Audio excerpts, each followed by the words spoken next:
नमस्कार, खबर उत्तराखंड देख रहे हैं आप। मैं हूं आपके साथ ज्योति। खबरों का रुख करेंगे, लेकिन उससे पहले सीधे ले चलेंगे आपको देहरादून, जहां पीएम मोदी का दौरा है। आज मानस खंड को मिलेगी नई पहचान। देहरादून से ये खबर आपको बता रहे हैं, जहां एक प्रेस कॉन्फ्रेंस आयोजित की गई, उसको लेकर के प्रेमचंद्र अग्रवाल का बयान सामने आया है। उन्होंने कहा है कि पीएम मोदी को उत्तराखंड से खास लगाव है। आपको बता दें कि 12 अक्टूबर को पीएम मोदी का उत्तराखंड दौरा है और इस दौरे के दौरान वो जागेश्वर जाएंगे, पिथौरागढ़ में एक रैली भी करने वाले हैं। और उसी को लेकर के मंत्री प्रेमचंद्र अग्रवाल ने एक बयान दिया है। उन्होंने कहा है कि उत्तराखंड से पीएम मोदी को खास लगाव है और पीएम मोदी के आने के बाद से एक विशेष राहत पैकेज की भी उम्मीद की जा रही है। तो देहरादून से यह खबर आपको बता रहे हैं, जहां पीएम मोदी के उत्तराखंड दौरे को लेकर के खास तैयारियां हो रही है और इसी को लेकर के बीजेपी में भी खासा उत्साह नजर आ रहा है। और उसी के बाद से आपको बता दें, इसी सिलसिले में प्रधानमंत्री नरेंद्र मोदी के दौरे को लेकर शहरी विकास मंत्री प्रेमचंद्र अग्रवाल ने कहा है कि प्रधानमंत्री का उत्तराखंड से विशेष लगाव है और यहाँ के लोग और यहाँ की सरकार उनका उत्तराखंड आने पर स्वागत करती है। उन्होंने आगे कहा है कि प्रधानमंत्री नरेंद्र मोदी के आने से मानस खंड माला का विस्तार होगा और मानस खंड को नई पहचान भी इस दौरान मिलेगी।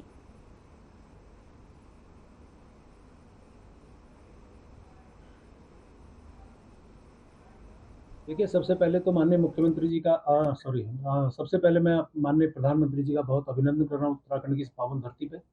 और आप जानते हैं कि उत्तराखंड के लिए उनके मन में जिस प्रकार से भाव है, जिस प्रकार से वो यहाँ के उत्तराखंड और उत्तराखंड वासियों को एक अपना जैसा मानते हैं। और पूरी हम सभी लोग, माननीय मुख्यमंत्री जी, पूरा मंत्रिमंडल, तमाम हमारे सांसदगण, कार्यकर्तागण, जनता सब उनके दौरे को लेकर उत्साहित है, उनका स्वागत करने को तैयार है। हम लोग तो उत्तराखंड वासी बहुत आतुर हैं उनके लिए और निश्चित रूप से उनका आना हम सबके लिए बहुत सौभाग्य की बात है। हमें ऐसा लगता है कि उन्हें आने के बाद जैसा हमारे गढ़वाल और कुमायूं दो हमारी कमिश्नर हैं, अब मानस खंड की जो हमारे मंदिर है, हालांकि उसके बारे में पहले से सारे बातें चल रही हैं और माननीय प्रधानमंत्री के आने के बाद उसमें हमें कुछ एक अच्छा एक संतोषजनक एक सामने हमें मिलेगा। और वहीं प्रधानमंत्री नरेंद्र मोदी के उत्तराखंड दौरे को लेकर के शासन और प्रशासन तैयारियों में जुटा हुआ है। इसी क्रम में स्वास्थ्य और जिले के प्रभारी मंत्री धन सिंह रावत अल्मोड़ा पहुंचे हैं। वहीं प्रभारी मंत्री धन सिंह रावत ने कहा है कि उत्तराखंड की जनता लोकप्रिय प्रधानमंत्री नरेंद्र मोदी का स्वागत करेगी। प्रधानमंत्री नरेंद्र मोदी के जागेश्वर आने से जागेश्वर धाम की प्रसिद्धि पूरे विश्व में आएगी। वहीं मंत्री ने साथ ही कहा है कि पीएम का उत्तराखंड आना बड़ी बात है। इसके लिए वो प्रधानमंत्री नरेंद्र मोदी का तहे दिल से आभार जताते हैं।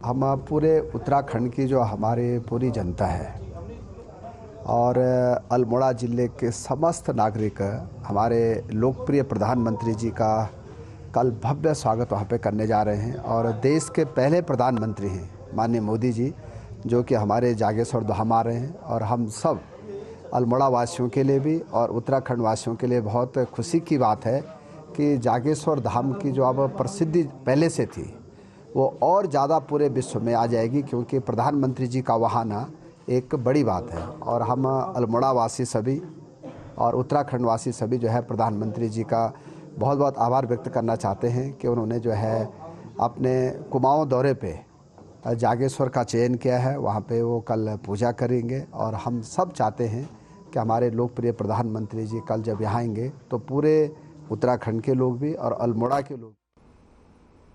प्रधानमंत्री नरेंद्र मोदी के 12 अक्टूबर को उत्तराखंड दौरे को लेकर के मुख्य सचिव एस संधू ने अल्मोड़ा के जागेश्वर पहुंचकर तैयारियों का निरीक्षण किया है।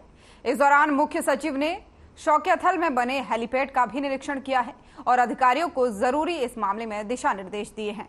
उन्होंने प्रधानमंत्री के आगमन की तैयारियों की जानकारी भी प्राप्त की और संबंधित अधिकारियों को निर्देश दिए हैं कि सभी तैयारियों को पूर्ण कर लिया जाए।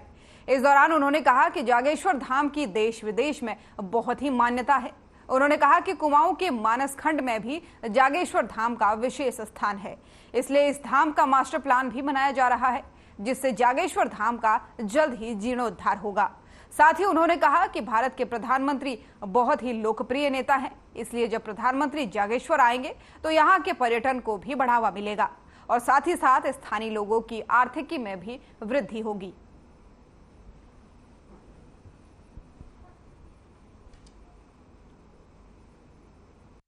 केदारनाथ जी और कुमाऊं में मानसखंड में जागेश्वर धाम जी बहुत मान्यता है इस मंदिर की, और इसका इसलिए मास्टर प्लान भी बनाया जा रहा है और जीर्णोद्वार इसका हो जाएगा अगले 1 साल में। और माननीय प्रधानमंत्री जी ने भी समय दिया है और डेफिनेटली ही जब माननीय प्रधानमंत्री जी यहाँ आएंगे और इसकी और महत्ता तो पहले से ही है, लोगों को और पता चलेगा और यहाँ पर्यटन भी और बढ़ावा मिलेगा और लोकल इकोनॉमी को भी।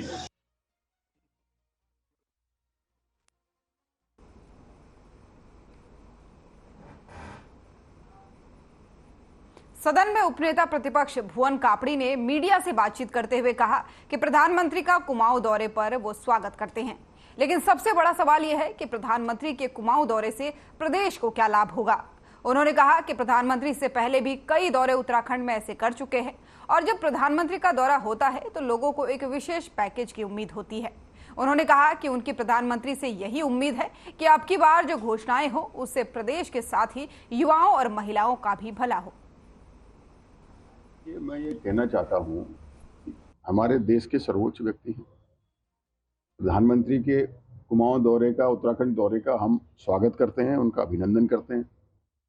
बस ये कहना चाहता हूँ कि दौरे के बाद राज्य को क्या उपलब्धि मिलती है, क्योंकि प्रधानमंत्री जी ने पहले भी बहुत सारे दौरे उत्तराखंड किए हैं, लेकिन उसके बाद उत्तराखंड को क्या मिला। तो प्रधानमंत्री के दौरे को लेकर लोगों में एक खासा आशा होती है, उम्मीद होती है। वो सोचते हैं कि वो हमारे इस राज्य में आए हैं या हमारे तरफ आए हैं तो यहाँ कुछ विशेष ऐसा पैकेज दे जाएंगे जिससे इस पहाड़ी राज्य को, इस हिमालयी राज्य को, इस बॉर्डर के राज्य को कुछ लाभ मिलेगा। केंद्रीय राज्य मंत्री अजय भट्ट और सुशीला तिवारी हल्द्वानी के अस्पताल पहुंचे, जहां उन्होंने पिछले दिनों बस हादसे में घायल हुए हरियाणा हिसार के पर्यटकों का हालचाल जाना। इस दौरान उन्होंने गंभीर रूप से घायल हुए यात्रियों के बारे में मुख्य चिकित्सा अधिकारी से पूरी जानकारी ली, साथ ही हर संभव उपचार देने के निर्देश भी इस दौरान दिए।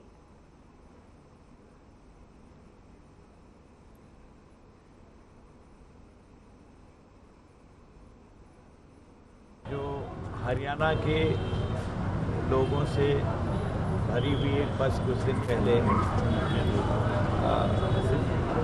डिस्बैलेंस हो गई थी, गिर गई थी, जिसमें कुछ लोग हमें छोड़ के चले गए, सब लोगों को छोड़ के, और बाकी 24 में से 20 लोग ठीक होके अपने घरों को लौट गए। अभी 4 लोग यहाँ पर हैं और ठीक इलाज चल रहा है, ठीक हो गए हैं, और थोड़ी बहुत परेशानी है ज़रूर, और उसके लिए हमारे डॉक्टर्स की टीम लगातार रात दिन यहाँ पर मेहनत कर रही है, और हरियाणा की सरकार पूरी तरह से चिंतित है। वो यहाँ हम लोगों से लगातार संपर्क में है।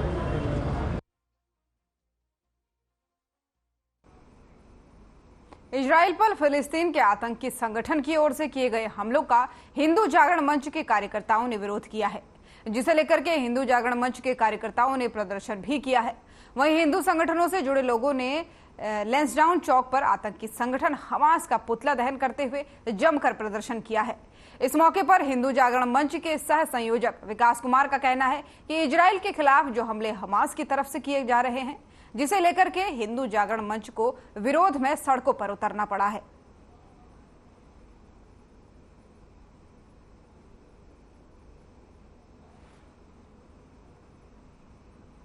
मजबूरी है, लाचारी है, सिर्फ एक मजहब के कारण दुनिया पर विपदा भारी है। जाग नहीं पाए यदि हम तो जीवन भर पछताना होगा और उठन सनातन के विरोध में अपना धर्म बचाना होगा, अपना देश बचाना होगा। आज देखिए भारत में आतंकवादी हमले होते हैं, नाराए तकबीर, अल्लाह अकबर और स्टेन गन लेके लोगों को भूलते, मानवता की हत्या करते हैं। वही स्थिति इजराइल में है। मासूम बच्चों को, गर्भस्थ शिशु को निकाल लिया जाता है और उसकी गर्दन काटी जाती है। 40 नवजात शिशुओं को उनके परिवार के सामने मार दिया गया, गर्दनें काट दी गई। ऐसी बर्बर अत्याचार गजनबी के, औरंगजेब के, ये हमने भारत में सुने हैं, लेकिन ये चलते कहां से? सिर्फ इस्लाम से।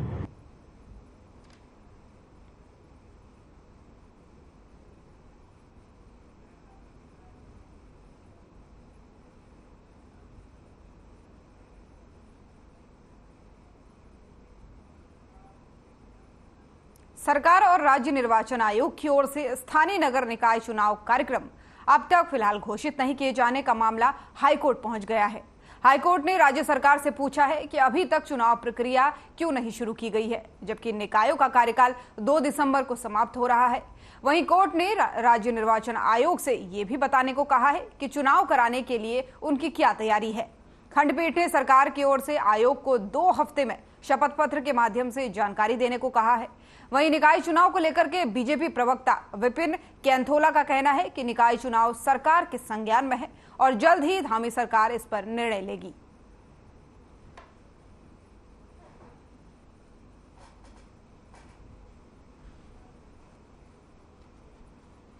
आने वाले समय में जो कल मोदी जी आएंगे, निश्चित रूप से उत्तराखंड को नई सौगात देके जाएंगे और उत्तराखंड के विकास को और बेहतर ढंग से किस प्रकार से किया जा सके, जो भी चीजें केंद्र करता है वो जरूर करेंगे। निश्चित रूप से की सरकार ने किया है और उसी काम के बदौलत भारतीय जनता पार्टी को 2022 में उत्तराखंड की जनता ने एक बार फिर से सारे मिथकों को तोड़ते हुए, सारे इतिहासों को बदलते हुए 2022 में भारतीय जनता पार्टी की सरकार दोबारा से स्थापित की यहाँ की जनता ने।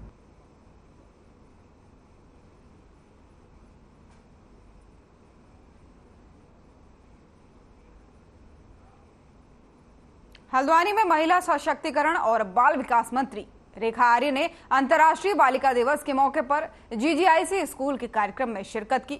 इस दौरान स्कूल प्रबंधन और छात्राओं ने रेखा आर्य का स्वागत किया। कैबिनेट मंत्री रेखा आर्य ने कहा कि अंतर्राष्ट्रीय बालिका दिवस आज है, लिहाजा ये चिंतन का समय है कि कैसे हम बालिकाओं के लिए बेहतर व्यवस्थाएं कर सकते हैं और उनके बाल विकास के लिए इस आयोजन के माध्यम से चिंतन मनन कर कोई नया रास्ता निकाला जाएगा। कार्यक्रम में कैबिनेट मंत्री ने महिलाओं को महालक्ष्मी किट और प्रतिभावान छात्राओं को सम्मानित भी किया।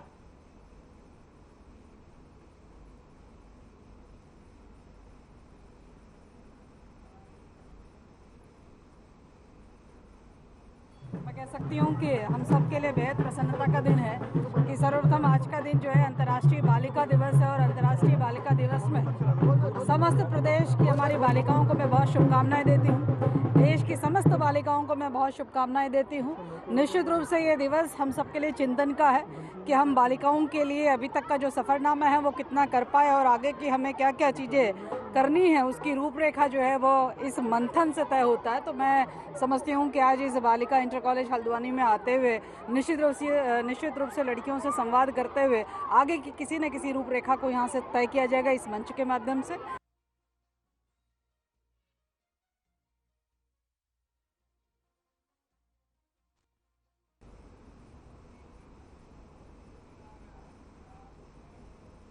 अब खबर रुद्रपुर से, जहां रविंद्र नगर में पेप्सी गोदाम में आग लगने से लाखों का नुकसान हो गया। बताया जा रहा है कि यह हादसा शॉर्ट सर्किट की वजह से हुआ था, जिसमें फायर ब्रिगेड विभाग की ओर से गाड़ियों ने 3 घंटे की मशक्कत के बाद से आग पर काबू पाया।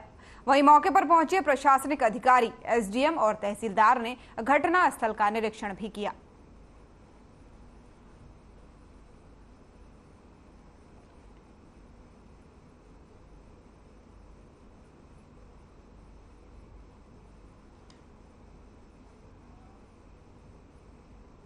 भले ही इंसान की जिंदगी को कीमती क्यों न समझा जाता हो, लेकिन उधम सिंह नगर में एक इंसान की जिंदगी इतनी सस्ती है कि आप अंदाजा भी नहीं लगा सकते। जी हाँ, हम ये इसलिए कह रहे हैं क्योंकि मात्र 200 रुपए के चक्कर में एक बुजुर्ग को मौत के घाट उतार दिया गया।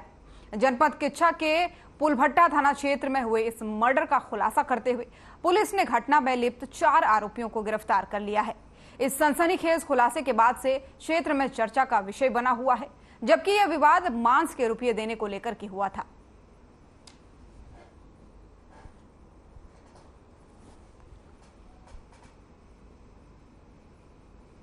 ये थाना पुलभट्टा क्षेत्र के सिरौली कला गांव में एक घटना हुई थी, जिस घटना में 6 तारीख को 2 पक्षों के बीच में झगड़ा हुआ और उसमें एक व्यक्ति की मृत्यु हो गई।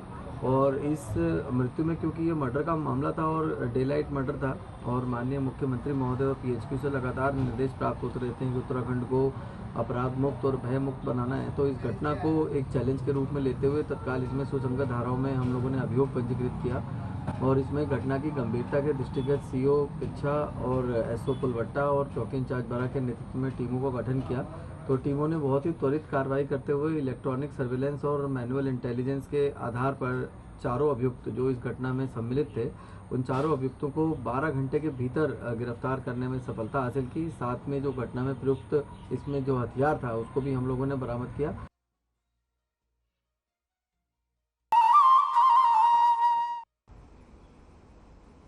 और ब्रेक के बाद एक बार फिर से स्वागत है आप सभी का। चलिए खबरों में आगे बढ़ेंगे।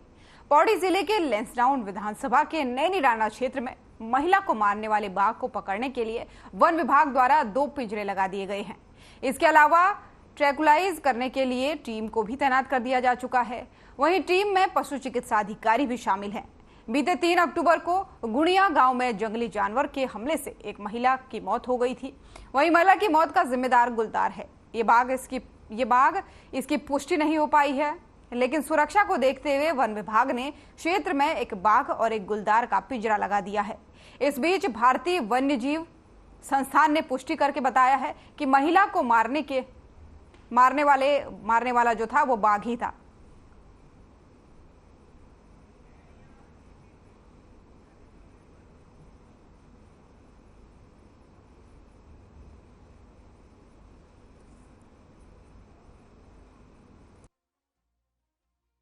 कि लोग जहाँ भी जा रहे हैं एक झुंड के साथ जा रहे हैं कि चलो हम पानी लेने जाएंगे या घास काटने जाएंगे, सारे एक साथ जाएंगे, क्योंकि डर ऐसे हो रखा है यहाँ पे। जब पहले तो मतलब दूर दूर सुनाई दे रहा था कि मतलब वहाँ बाघ ने ये किया वो किया, तो हमने कहा कि अब हमारे क्षेत्र में इतना हो नहीं रहा है।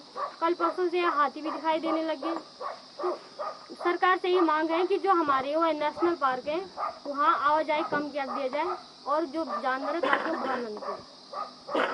नहीं कुछ नहीं, कल परसों हमने वहाँ पे धरना दे रखी थी, सामने हम भी आए, हम भी बैठे थोड़ी देर वहाँ पे। तो उन्होंने कहा कि विधायक जी हॉस्पिटल में है एडमिट। हमने कहा जहाँ पे कहीं लंगर होती है, वहाँ पे पूजा होती है, तो एकदम से पहुँच जाते हैं लंगर पूजा में। यहाँ पे इतनी बड़ी घटना हो रही है, यहाँ पे कुछ नहीं पहुँच रहे हो। तो कहा कि हॉस्पिटल में एडमिट है। मैं अपने प्रतिनिधि को भेज रहा हूँ, तो पता नहीं कौन आ रखे थे वहाँ पे। उन्होंने कहा कि हम ये कर देंगे, सो कर देंगे। आपने 2 चीज़ें बहुत महत्वपूर्ण कही है। देखिए, मैं लैंसडाउन गया, जो लोग कह रहे हैं मैं घूम नहीं रहा हूँ क्षेत्र में, लैंसडाउन कुछ दिन पहले गया था, और जितनी खराब लैंसडाउन में रोड है वो 14 विधानसभा में कहीं नहीं। तो उन्होंने माननीय महंत जी ने क्या जाल बिठाया है, किस चीज़ का जाल बिठाया है, ये मुझे नहीं पता। सड़कों का जाल तो। दूसरी बात मैं कहना चाहता हूँ कि ये बाघ के बारे में बात की, इसमें मुझे खुद पता है कि ये परेशानियाँ दिक्कत बढ़ती जा रही हैं। ये पूरे उत्तराखंडियों को, सरकार को भी मैं ये कहना चाहता हूँ आपके माध्यम से कि ये परेशानी अब दिक्कत गांव में बहुत ज़्यादा हो गई है, और ये गढ़वाल में भी हो रही है। आपने गढ़वाल कुमाऊँ की बात की थी, कुमाऊँ में भी हो रही है। कुमाऊँ में और ऐसी कई कई जगह पर ऐसी परिस्थितियाँ हो गई हैं कि घर के जो अपने पालतू जानवर हैं, जैसे 1-2 गाँवों में से मुझे फीडबैक आया था कि वहाँ पर 14-15 कुत्ते थे। उस 14-15 कुत्ते में से 14 मर गए, मतलब बाघ उठा के ले गए। मैं और मेरे साथी धर्मेंद्र नेगी और साथ में देवेंद्र सिंह रावत जी, कल हम खेल करा के धुमाकोट से 7 बजे लगभग जो है हल्दूखाल की तरफ चले, और 7:15 पर हमें केलधार के बैंड पे और दुगियाड़ा बैंड पर जो है एक टाइगर दिखा। लेकिन हम यह अंदेशा लगा रहे थे कि वो टाइगर ना हो के लेपर्ड हो। और जब हमें सामने जब उसको देखा तो ऐसा लगा कि वो टाइगर सचमुच में टाइगर ही है, जिससे पूरे गांव में यहाँ पर दहशत का माहौल है, और लोग जो है जैसे ही सूर्यास्त हो रहा है तो अपने घरों पर छिप जा रहे हैं। नैनीडांडा क्षेत्र में नैनीडांडा से लेकर आगे जाने वाले हाईवे पर कल शाम को 7:30 बजे एक टाइगर की गतिविधि दिखाई दी। हमें सस्पेक्टेड है कि ये वही टाइगर है जिसने दिनांक 3 तारीख को जो घटना हुई थी महिला को मृत किए जाने की, उसी टाइगर द्वारा की गई है। मुख्य वन्यजीव प्रतिपालक द्वारा उक्त टाइगर को रेस्क्यू करने हेतु उसे पिंजरा लगाकर या ट्रैंकुलाइज करने की अनुमति प्रदान की गई है। आज कॉर्बेट टाइगर रिजर्व और देहरादून वन प्रभाग से जो पशु चिकित्सा अधिकारी है उनकी टीम रवाना हो गई है, तो क्षेत्र में टीम गठित की गई है। क्षेत्र में कई सारे कैमरा ट्रैप्स, 20 से अधिक कैमरा ट्रैप्स, 2 टाइगर केजेस भी इंस्टॉल कर दिए गए हैं। आम जनमानस से एक अपील यह भी है कि रात को संध्या होने के बाद कृपया घर से बाहर ना निकले। और वहीं लोकसभा चुनाव को लेकर के बीजेपी नेता लगातार प्रचार प्रसार में जुटे हुए हैं। वहीं अपनी तैयारी में लगे हुए कांग्रेस की बात करें तो कांग्रेस के प्रदेश अध्यक्ष के अलावा ऐसा कोई भी नेता नहीं है जो दौरे कर रहा हो। इस पर बीजेपी प्रवक्ता ने कहा है कि कांग्रेस के नेता नेहरू और गांधी परिवार की गुलामी से अपने आप को आजाद नहीं करवा पाए हैं। उन्होंने कहा कि गांधी और नेहरू परिवार के भरोसे ही उनकी नैया पार होती गई है और कभी सहानुभूति से उनकी सरकार बनती गई। साथ ही उन्होंने कहा कि अब लोग जा चुके हैं, युवा जाग चुका है और कांग्रेस की कार्यप्रणाली और कार्यशैली में सभी विज्ञ हैं। वहीं बीजेपी की बात अगर करें तो बीजेपी का कार्यकर्ता लगातार जनता के बीच में रहता है और उनके तमाम कार्यों की मॉनिटरिंग की जाती है। इसी वजह से बीजेपी को लोग पसंद करते हैं।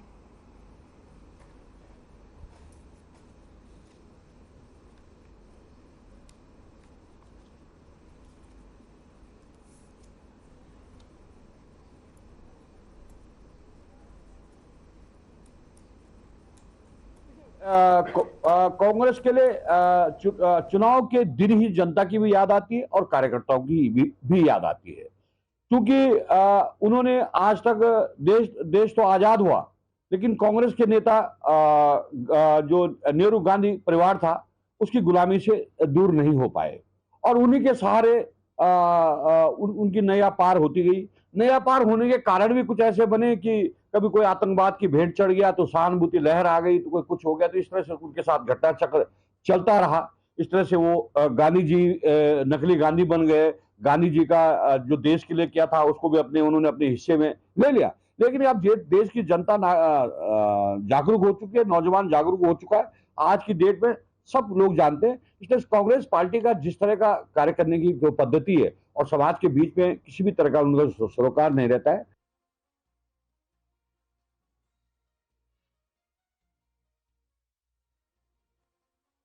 देहरादून से आपको एक खबर बता रहे हैं, जहां 2024 लोकसभा चुनाव के लिए बीजेपी और कांग्रेस दोनों तैयारियों में जुटी है और इसी सिलसिले में बीजेपी के नेता का ये कहना है कि जो कांग्रेस थी वो अभी तक गांधीवाद से जीतती हुई आई है, परिवारवाद से जीतती हुई आई है, लेकिन बीजेपी का कार्यकर्ता लगातार क्षेत्र में सक्रिय है और इस बार जीत बीजेपी की ही होनी है।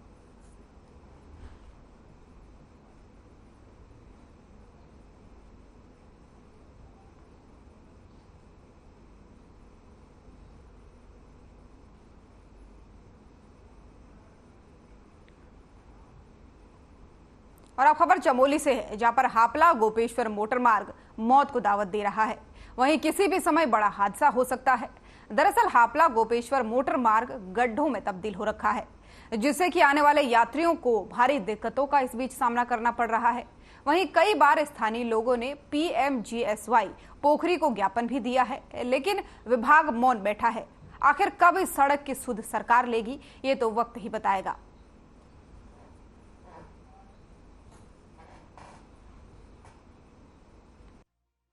ये गोपेश्वर पोखरी वाली रोड पूरी ख़त्म है और इसमें जो है काम किया जाए और जो है कि लोग जान हथेली में रख के जा रहे हैं।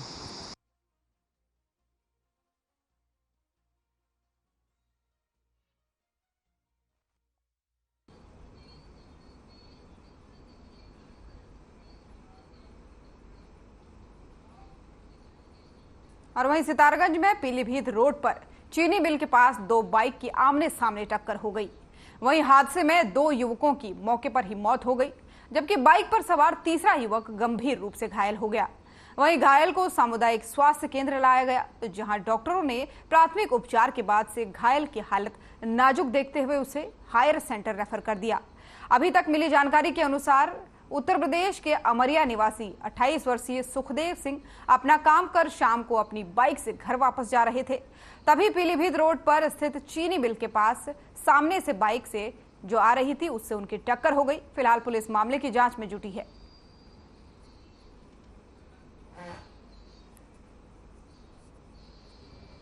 भगवान दास और सुखदेव दो लोगों को 108 द्वारा लाया गया था, जिनका रोड ट्रैफिक एक्सीडेंट हुआ था और इनका हाल निवास सितारगंज पर ये रहने वाले यूपी के नवाबगंज साइड के रहने वाले।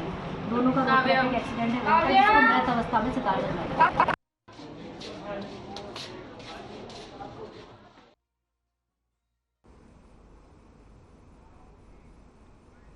और खबर उत्तराखंड में फिलहाल इतना ही। नमस्कार।